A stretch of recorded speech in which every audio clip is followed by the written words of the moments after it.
So first off, you need some brown tape and then some cloth tape. And you need some kind of little pen. After that, you gotta sand all of the paint off.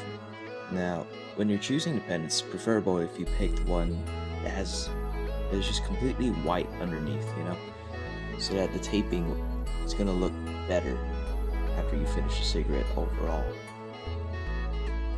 Now, after you've got it nice and clean, you're gonna want to cut it down to length with a hacksaw or any other saw you'd like, any other way you would like. Just make sure you cut it down to size fairly easily. Take care to not inhale anything during this process because microplastics are bad.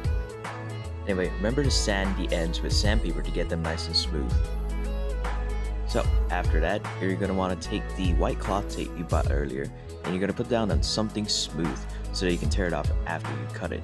And you're going to cut it to a little over the exact length of the cigarette. And I'm going to tell you why later, but for now, you got to trust the process. Then you take a black and orange marker.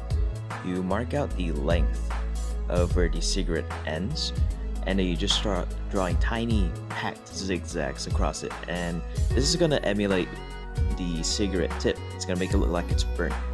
So you're gonna do the black first, and then you're gonna layer it very, very slowly with orange paint, preferably with an orange marker you're willing to sacrifice because it will be ruined after this.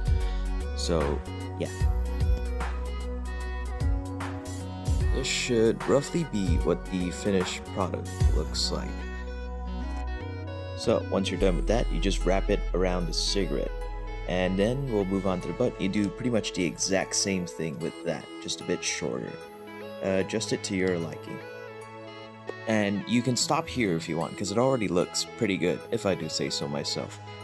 But there is one way you can make this look a lot better. So I got these tiny glow sticks online. They're for fishing lures, and you're gonna want to grab some duct tape.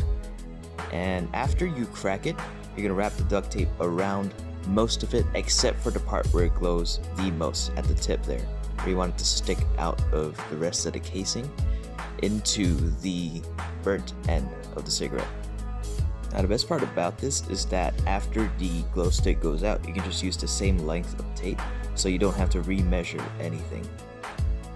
After preparing the glow stick, you just put it into your cigarette, and you're not going to get it all the way down just like with your hand or anything. I'm going to cut the excess out, and then after that, you want to take a takeout chopstick and push it all the way in, or whatever else you can use as a ram. And there you have it. It's a prop cigarette. It works best in dark